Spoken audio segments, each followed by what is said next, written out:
Summit से जुड़ी हुई हर एक अपडेट हम आप तक पहुंचा रहे हैं। प्रधानमंत्री नरेंद्र मोदी और चीन के राष्ट्रपति शी जिनपिंग के बीच द्विपक्षीय बातचीत हुई और अब सभी की निगाहें हैं प्रधानमंत्री नरेंद्र मोदी और रूस के राष्ट्रपति व्लादिमीर पुतिन के बीच किस तरह की बात होती है उस पर।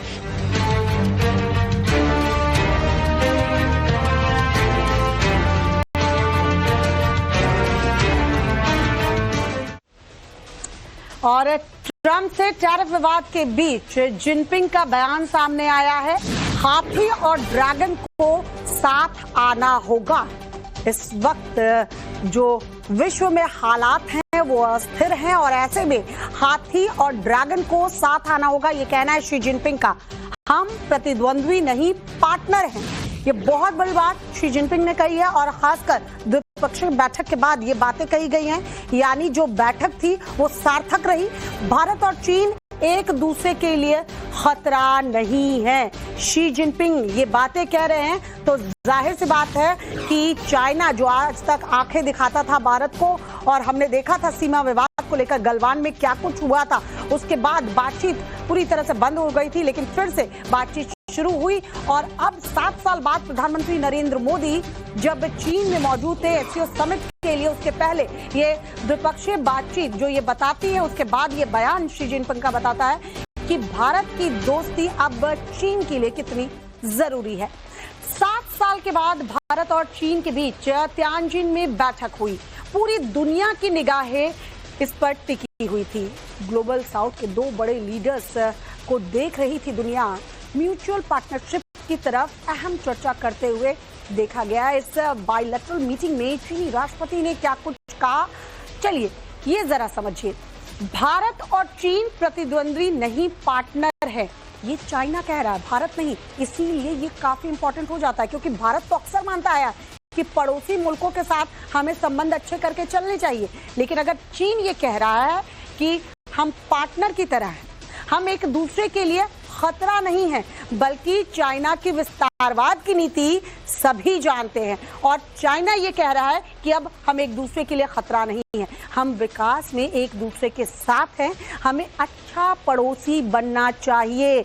ये शी जिनपिंग अगर कह रहे हैं तो बहुत बड़ा संदेश है उन देशों के लिए जिनकी निगाहें इस मीटिंग पर टिकी हुई थी। हाथी और ड्रैगन को साथ आना होगा। बॉर्डर विवाद को रिश्तों के बीच न आने दे। सीमा विवाद जो हुआ था उसके बाद काफी बातचीत चली और कई दौर की बातचीत के बाद अब जो वो विवाद है वो सुलझा भी है, लेकिन अब शी जिनपिंग तमाम जो ये बातें कह रहे हैं ये एक बड़ा संदेश है कि आने वाले दिनों में भारत और चाइना के बीच क्या रिलेशनशिप रहने वाले हैं। भारत और चीन 2 प्राचीन सभ्यताएं हैं, यानी हर तरीके से देखिए कैसे भारत के साथ संबंधों को जोड़ने की कोशिश की जा रही है। तियानजिन में हमारी सहयोगी स्वाति जोशी मौजूद हैं जो तमाम मुद्दों को बारीकी से देख रही हैं। स्वाति, आज जो द्विपक्षीय बैठक हुई है, शी जिनपिंग का बयान सामने आना ये बता रहा है कि चाइना अब तैयार हो चुका है, अब उसे ये पता चल चुका है कि भारत की अनदेखी करके वो अमेरिका से या और देशों के साथ आगे नहीं बढ़ पाएगा। अमेरिका से जो टसल है, पावर टसल जिसे कहते हैं, वो भी आगे नहीं चल पाएगा। और अभी खासकर कोरोना के बाद का हम देखें, वर्ल्ड ऑर्डर जिस तरीके से चेंज हो रहा है, ये युद्ध का जो हम देख रहे हैं गाजा, इजराइल, तमाम देशों के बीच, रूस और यूक्रेन के बीच, ऐसी परिस्थितियों को देखते हुए चाइना जब ये बयान दे रहा है तो जाहिर सी बात है इसमें भारत की जीत नजर आ रही है। बिल्कुल आपने सही कहा। लगभग 1 घंटे तक ये बातचीत चली है दोनों देशों के लीडर्स के बीच में और उसके बाद जो स्टेटमेंट सामने आया है, जो प्रधानमंत्री नरेंद्र मोदी की तरफ से कहा गया और जो शी जिनपिंग की तरफ से कहा गया, उसमें आपको बहुत सारे कॉमन फैक्टर्स नजर आएंगे। जैसा कि आप बता रही थी, ये कहना अपने आप में कि हाथी और ड्रैगन को एक साथ आना ही होगा, ये बहुत ज्यादा महत्वपूर्ण है। संदेश ये देने की कोशिश इसके जरिए शी जिनपिंग कर रहे हैं कि भारत और चीन जो इतनी पुरानी सभ्यताएं हैं और जो सबसे ज्यादा जनसंख्या वाले देश हैं, ये अगर आपस में मेलजोल बढ़ा करके रखेंगे तो इस पूरे रीजन में, पूरे एशियन रीजन में स्थिरता आएगी। भारत और चीन के बीच अगर मामला खराब होता है तो पूरे इलाके पर असर पड़ता है। दूसरी बात, चीन ने और भारत ने भी ये बात कही, इस पर जोर दिया दिया कि सीमा विवाद का जो मुद्दा है, कोई मतभेद भी अगर चीन और भारत के बीच है तो ये देखना बहुत जरूरी है कि वो डिस्प्यूट में या विवाद में ना बदल जाए। एक दूसरे को पार्टनर की तरह देखिए, एक दूसरे का कॉम्पिटिटर या प्रतिद्वंदी मान करके मत चलिए। ये सारी बातें दर्शाती हैं कि चीन जो है भारत को साथ साथ लेकर के चलना चाहता है, लेकिन जब वो अच्छा नेबर बनने की, अच्छा पड़ोसी बनने की बात करता है श्वेता, तो हमारे पड़ोस में एक और देश है जो उसके दिल के बहुत करीब है, उस पर कोई बात हुई नहीं है। लेकिन मैं आपको ये बता दूं कि आतंकवाद इस शब्द का जिक्र जरूर हुआ है। अब इस शब्द का जिक्र इस तरह से हुआ है कि भारत और चाइना को कॉमन ग्राउंड बढ़ाना होगा चैलेंजेस को फेस करने के लिए। चैलेंज जो है उसमें टेररिज्म का भी जिक्र है, तो पाकिस्तान का जिक्र नहीं है या क्रॉस बॉर्डर टेररिज्म का जिक्र नहीं है, लेकिन टेररिज्म एक बहुत बड़ी चुनौती है चीन के लिए भी और भारत के लिए भी। इस तरह से आतंकवाद का जिक्र इस स्टेटमेंट में किया गया है। दोनों देशों ने इस बात पर जोर दिया कि विश्व में जो वर्ल्ड ऑर्डर है, एक ट्रांसफॉर्मेशन हो रहा है, यानी कि जो विश्व है वो अब एक अलग दिशा में आगे बढ़ रहा है, बदलाव हो रहे हैं। ऐसे में इन दोनों देशों का साथ होना बहुत जरूरी है। प्रधानमंत्री नरेंद्र मोदी ने दरअसल एक बहुत महत्वपूर्ण बात की। प्रधानमंत्री ने कहा कि चीन और भारत के बीच में जो रिश्ता है उसको किसी तीसरे देश के चश्मे से या किसी तीसरे देश के नजरिए से देखने की जरूरत नहीं है। ये इंडिपेंडेंट डिप्लोमेसी का एक बहुत बड़ा सिग्निफिकेंट महत्वपूर्ण मैसेज जो है प्रधानमंत्री नरेंद्र मोदी देने की कोशिश कर रहे थे कि इंडिपेंडेंट डिप्लोमेसी होनी चाहिए चीन और भारत के बीच। क्यों आप किसी भी तीसरे देश के नजरिए से चीन और भारत के बीच की दोस्ती को देखें? तो हाँ, आप कह सकते हैं कि कॉमन ग्राउंड बहुत सारी चीजों पर हुआ है। सीमा विवाद पर बात हुई और इस बात को दोनों ही देश के नेताओं ने एक्नॉलेज किया कि हाँ, कजान में हमारी जो बातचीत हुई थी उसके बाद शांति बनी हुई है बॉर्डर में, जो कि बहुत जरूरी है अगर दोनों देशों के बीच रिश्ता अच्छा रखना है तो। उसके बाद जो डिसीजंस लिए गए थे Shweta, people to people connect के लिए, वो कैलाश मानसरोवर यात्रा को फिर से शुरू करना हो या वीजा दिए जाने की बात की हो, एक और जो चर्चा चल रही दोनों देशों के बीच की डायरेक्ट फ्लाइट्स को कब शुरू किया जाए, कब रिज्यूम किया जाए। तो ये जो तमाम चीजें डिस्कस हुई थी, वांग यी जब आए थे भारत उस वक्त और आज जो मुद्दे उठाए गए उसमें काफी सिमिलैरिटी है, टोन टेनर एक जैसा ये जो स्टेटमेंट सामने आया है। लेकिन बड़ी बात यही है कि ड्रैगन चाहता है कि हाथी उसके साथ अच्छे टर्म्स पर रहे, दोनों देश अच्छे पड़ोसी बन करके रहें, लेकिन उसके लिए चाइना को एफर्ट्स लेने होंगे। फिर आप बार बार ये नहीं कर सकते कि आप पाकिस्तान के चक्कर में भारत के खिलाफ कदम उठाएं और फिर एक्सपेक्ट ये करें कि भारत जो है वो आपके साथ फिर भी एक अच्छा दोस्त बन करके रहे। बिल्कुल सही कहा आपने कि जिस तरह से चाइना ने बोल्ड स्टेटमेंट दिए हैं और खासकर जो पिछले दिनों हमने देखा सीमा विवाद को लेकर कैसे आंखें तरेरी जा रही थी, उसके पहले भी विस्तारवाद की रणनीति कह ले जो चाइना की रही है। लेकिन अब सिर्फ बोल्ड स्टेटमेंट से काम नहीं चलेगा, इसको करके दिखाना होगा, यानी एग्जीक्यूशन की बारी आएगी। जो आपने पाकिस्तान का जिक्र किया, ये तो एक ऐसा पड़ोसी मुल्क है, भारत देखिए अपने पड़ोसी मुल्कों के साथ बहुत अच्छे संबंध रखता है और अभी भी ये 7 साल बाद जो दिख रहा है प्रधानमंत्री का स्टेप वो वही दर्शाता है। लेकिन चाइना की तरफ से ऐसे स्टेप उठने चाहिए जो एग्जीक्यूशन में नजर आए, ये बेहद जरूरी हो जाता है। स्वाति, बिल्कुल, देखिए ऑपरेशन सिंदूर में भी हमने देखा श्वेता, ऑपरेशन सिंदूर की अगर आप बात कर लें तो उसमें चाइना ने पहले तो पहलगाम अटैक को लेकर के एक स्टेटमेंट जारी किया, कहा कि हम खंडन करते हैं इस तरह के आतंकवादी हमलों का, और उसके बाद हर किसी को पता है कि भीतर खाने चीन और पाकिस्तान के बीच किस तरह की डील है। जो सारा हथियार का सप्लाई पाकिस्तान को होता है वो चीन की तरफ से ही होता है। तो आप ऑपरेशन सिंदूर के दौरान भी पाकिस्तान के साथ खड़े थे, पाकिस्तान की मदद कर रहे थे। हालांकि देखिए ये हमारे हाथ में नहीं, हम इसको बदल नहीं पाएंगे, लेकिन हाँ, अगर चीन भारत के साथ अच्छे रिश्ते रखना चाहता है, क्योंकि वो भी चाहता है कि वो डोनाल्ड ट्रंप को, अमेरिका को काउंटर करे, भारत की दोस्ती बहुत जरूरी है चीन के लिए, इसीलिए वो एक दोस्ती का हाथ आगे बढ़ा रहा है, भारत के साथ 4 कदम आगे बढ़ने को तैयार है। लेकिन जैसा कि आप भी बोल रही हैं, इस बात पर जोर दे रही हैं कि पाकिस्तान जैसे ही इक्वेशन में आ जाता है चीन का चेहरा बदल जाता है, और भारत को भी ये बात ध्यान में रखनी होगी। डिप्लोमेसी अपनी जगह, इंडिपेंडेंट डिप्लोमेसी अपनी जगह, जिसकी बात भारत कर रहा है, लेकिन आसानी से जो चीन कह रहा है वाकई में उसका एग्जीक्यूशन करता नजर भी आ रहा है या नहीं, भारत की इस पर भी नजर बनी रहेगी। स्वाति, आपने एक जो रिपोर्ट भेजी है, पहले हम अपने दर्शकों को दिखाते हैं। एससीओ समिट के लिए प्रधानमंत्री नरेंद्र मोदी इस वक्त चीन के तियानजिन में मौजूद हैं, उनके साथ एससीओ देशों के सभी बड़े लीडर्स पहुंचे हुए हैं। लेकिन तियानजिन में एससीओ समिट की साइडलाइन पर चीन ने अपने एआई, रोबोट्स और टेक्नोलॉजी एडवांसमेंट की एक झलक जो है वो दिखाई है।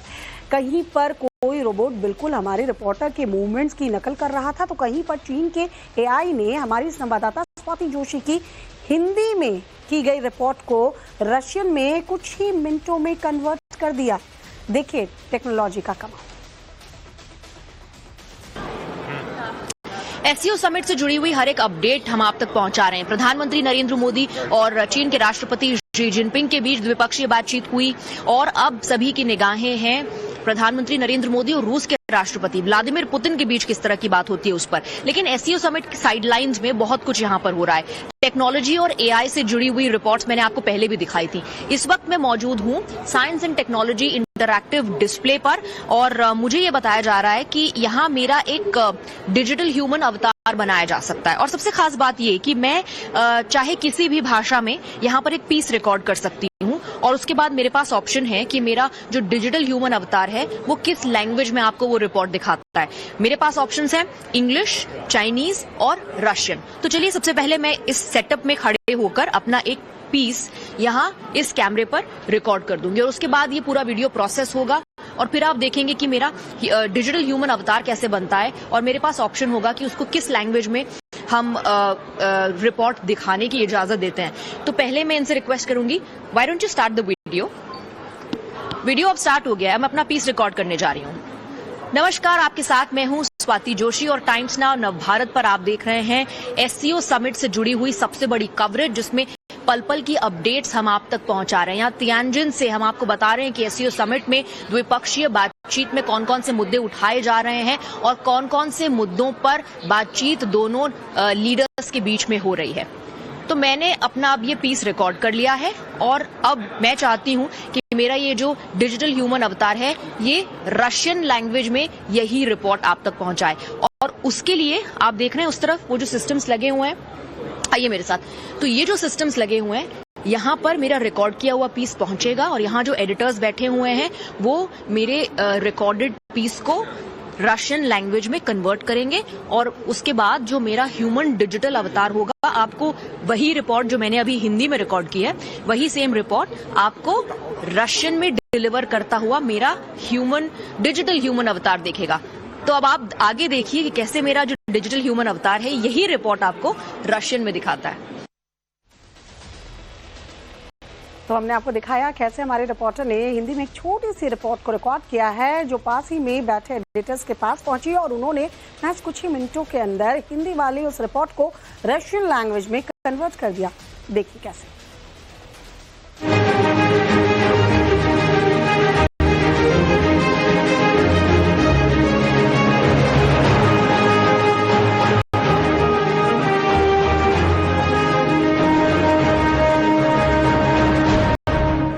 Центр саммита Шанхайской организации сотрудничества 2025 года был официально открыт 28 августа. Он расположен в зале СДВА Тяньцзинского международного выставочного и конференц-центра Медзян, фаза 2 и занимает общую площадь около 12 800 квадратных метров. Основная визуальная концепция пресс-центра выполнена в градиентных синих тонах. Все пространство организовано в 8 функциональных зон, включая зону комплексных услуг, открытую рабочую зону для СМИ, зону для пресс-конференций, зону радиовещательных и телевизионных услуг и другие. Пресс-центр предоставляет почти 3000 аккредитованным китайским и иностранным представителям СМИ полный спектр услуг, включая радио и телевещание, организацию пресс, конференций, предоставление информации о саммите, культурно-технологический интерактив, а также питание и транспортное обслуживание. अभी तक आपको हमने चीन की आर्टिफिशियल इंटेलिजेंस के करिश्मे को दिखाया, लेकिन अब आप देखिए उसके रोबोट्स का कमाल। अभी यहाँ पर मेरे पीछे एक रोबोटिक हैंड है जिसको मल्टी डायमेंशनल डेक्स्ट्रस रोबोट के नाम से भी जाना जाता है। और ये क्या करेगा, ये दरअसल मेरे हर एक हैंड मूवमेंट को कॉपी करेगा। इसके पीछे कोई मैजिक नहीं है, कोई जादू नहीं है, साइंस है। और वो साइंस क्या है वो भी आपको बताएंगे, लेकिन सबसे पहले आप इस स्क्रीन पर देखिए। ये मेरे लेफ्ट हैंड की मैपिंग यहाँ पर हो गई है। अब ये मेरे हर एक मूवमेंट को ट्रैक करेगा। फॉर इंस्टेंस मैंने अभी अंगूठा हिलाया, एक एक करके मैं अपनी उंगलियां हिला रही हूं और ये मेरे हर एक हैंड मूवमेंट को कॉपी कर रहा है।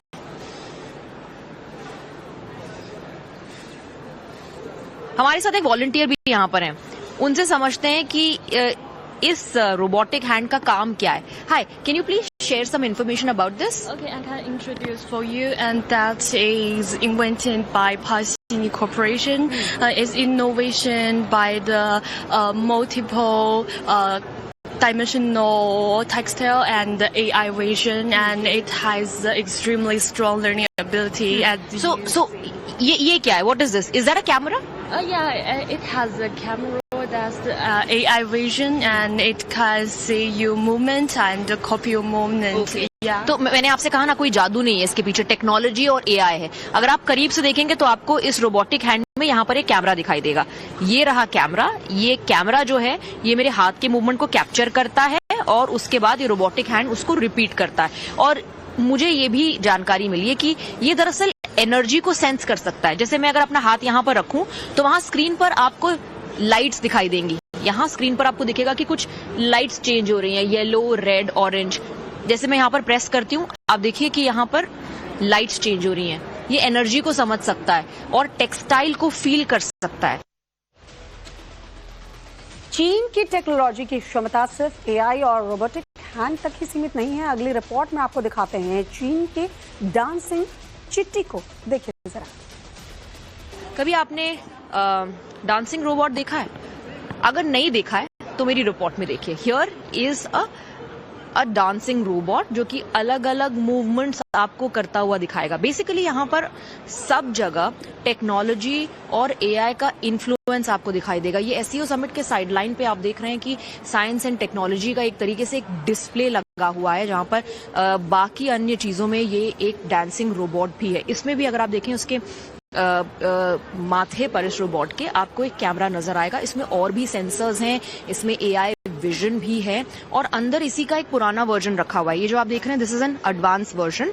लेट्स गो इनसाइड कार्तिक, अंदर चलते हैं। अंदर एक और वर्जन है जो बाहर आपने डांसिंग रोबोट देखा उसका। अच्छा, इसका क्या काम है? इस रोबोट का हमें ये जानकारी मिल रही है कि इसमें जो सेंसर्स और टेक्सटाइल फीलर्स हैं उससे ये समझ सकता है कि इस पैकेज का कलर ब्लैक है। अभी इसको उठाएगा, इसको एक बास्केट में डालेगा यहाँ से, और यहाँ पर आप देखिए उसके तुरंत बाद एक और पैकेज एक दूसरे कलर का रख दिया गया है इस रैंप पर। अब इस रोबोट ने अपने कैमरा से, एआई विजन से ये देख लिया है कि एक और पैकेज आ गया है और इस पैकेज का कलर कुछ और है। तो ये बेसिकली चीजों को सॉर्ट करने में मदद करता है।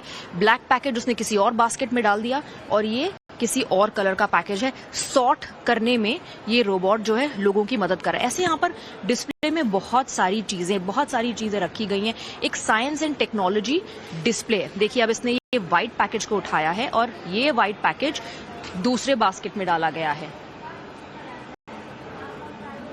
एक बार फिर से आप देखिए इस रैंप पर अब एक और ब्लैक पैकेज है और ये फिर से इस ब्लैक पैकेज को उठा करके वहीं डालेगा जहां इसने पहला ब्लैक पैकेज डाला हुआ है।